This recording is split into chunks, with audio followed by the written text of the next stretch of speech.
The place is the Chimacum Valley, located in rural Jefferson County on the Olympic Peninsula of Washington state. It is a landscape shaped by forested ridges, agricultural valleys, and the flowing arms of a creek that empties into Port Townsend Bay. For millennia, this region was the homeland of a people who called themselves the Chimacum. Their society was deeply connected to the marine environment, relying on the abundant resources of the land and sea for their survival and cultural identity. They lived in a stockaded village built along Chimacum Creek, a site known for its once fertile camas prairies, sacred sites, and a rich population of beaver, elk, and deer. To understand the history of the Chimacum is to understand a history that is as old as the landscape itself, a complex tapestry woven from a long lineage of dwelling and travel that spans at least 14,000 years. It is important to acknowledge that the traditional notion of a single monolithic tribe is often a modern linguistic or anthropological construct.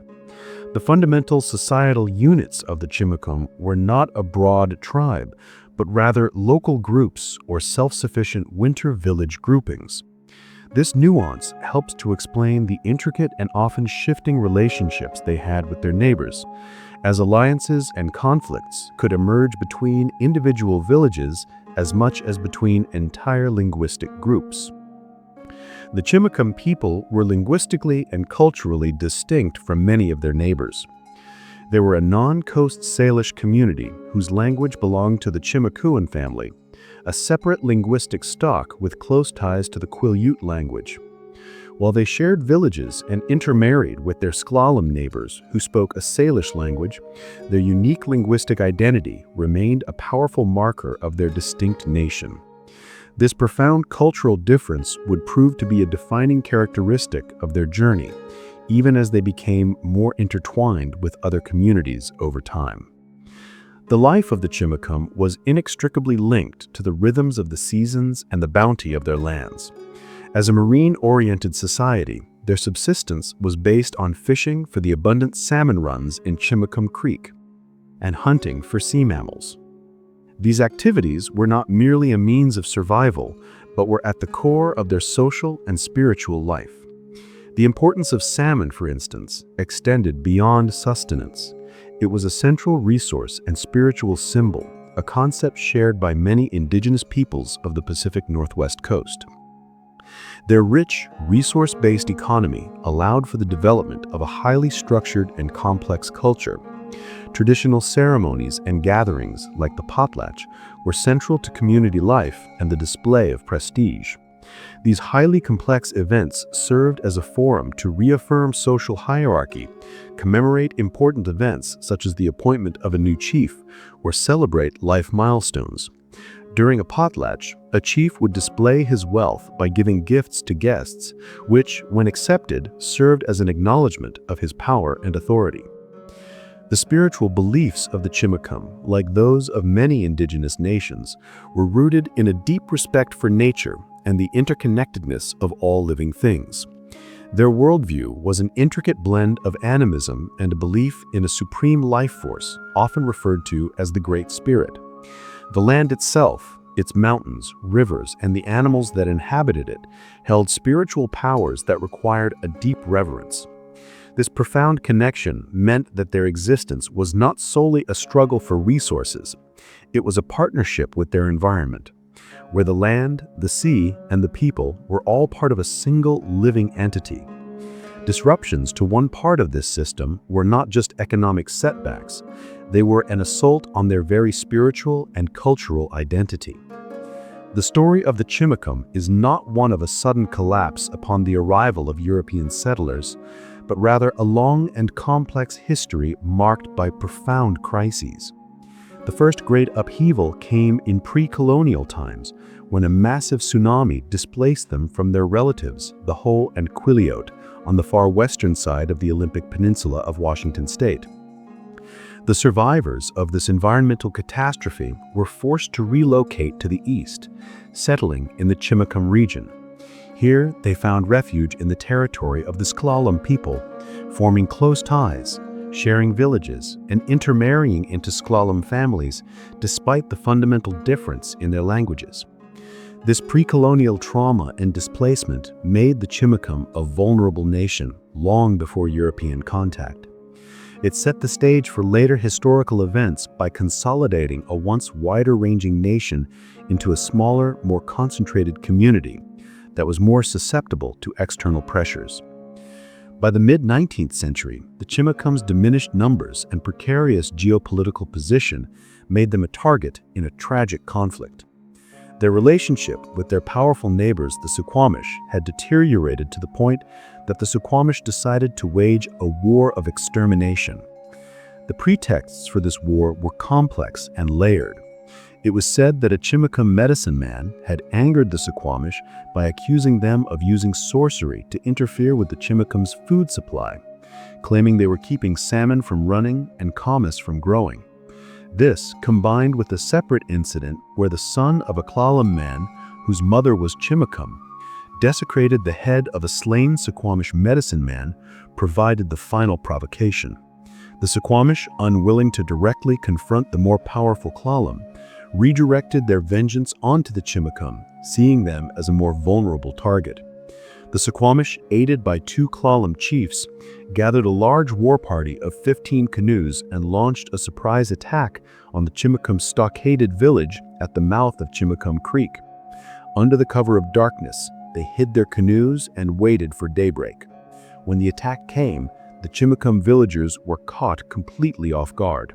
With few weapons at hand, resistance was futile. The rapid fire guns mowed them down, and women and children were captured. The raiders departed, leaving behind a smoking village. Most of the Chimacum were either slaughtered or taken captive, and the few survivors were forced to scatter, with some eventually joining the Twana people. This brutal conflict was not an isolated event, but a symptom of the regional power dynamics that existed among indigenous peoples of the Pacific Northwest coast, who sometimes engaged in raids and warfare. For the Chimacum, this act of vengeance proved to be a catastrophic blow, decimating their population and leading to their further fragmentation. The population of the Chimacum had already been facing a gradual decline due to factors such as warfare and nutritional stress, but the arrival of European Americans introduced a final, devastating catalyst. European diseases, to which the indigenous population had no immunity, became a catastrophic accelerator, further compounding the losses from the war with the Suquamish and other conflicts. This compounding pressure culminated in the political and legal maneuver of a treaty. On January 26, 1855, Chimacum individuals, alongside Sklallam, Twana, and Skokomish leaders, signed the Treaty of Point No Point. Under the terms of the treaty, the tribes ceded ownership of their land to the United States government, in exchange for small reservations and the promise of continued hunting and fishing rights. The treaty was a mechanism not only for land acquisition, but for forced assimilation.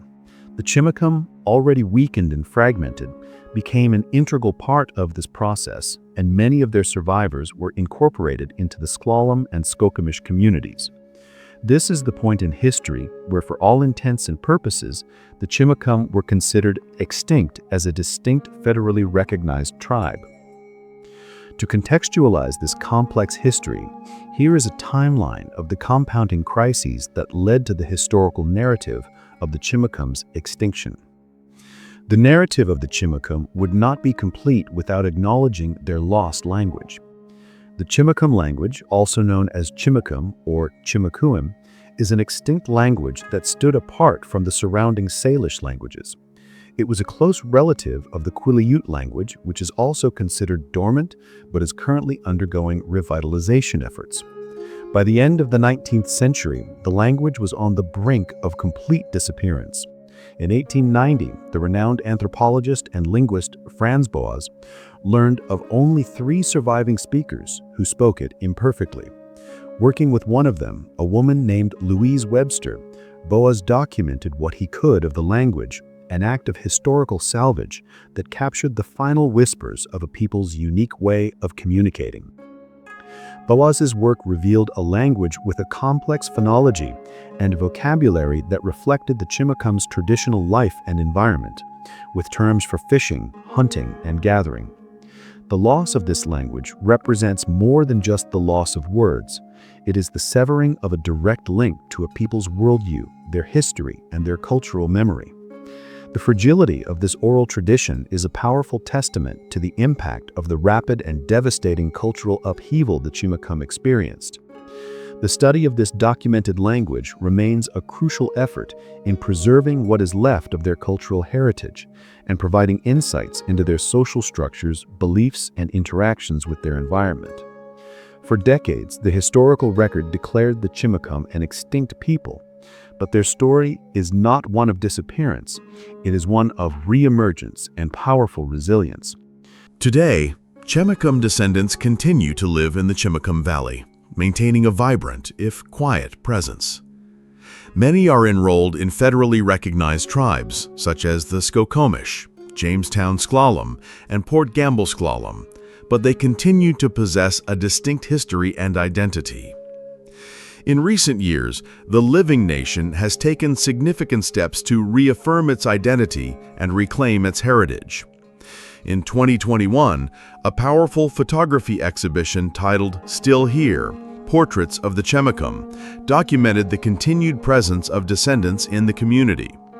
The following year, a new Chimacum Council was formed, a monumental step toward re-establishing their identity as a living nation and strengthening their connection to their ancestral lands. The contemporary story of the Chimacum is a testament to the fact that their identity was not extinguished by conflict or treaty. It was preserved within families, passed down through generations, and is now powerfully reasserting itself. Their ongoing work to restore their language, culture, and land is a story of sovereign self-determination. It directly counters the historical narrative of extinction with the living reality that a people, though dispersed, can endure and re-emerge against all odds. The journey of the Chimacum people from a prosperous pre-colonial society to a nation declared extinct and now to a people actively reaffirming their identity offers a profound lesson. It teaches us that history is not a simple linear path of rise and fall. It is a complex narrative of trauma and resilience, of adaptation and continuity. The Chimacum story reminds us that the lands we occupy are not empty spaces, but traditional territories with histories that stretch back millennia. By listening to and honoring this history, we gain a more comprehensive understanding of the past and a greater appreciation for the present. The enduring legacy of the Chimacum is a powerful message of survival, a testament to the spirit of a people who were and who remain of the Salmon Creek.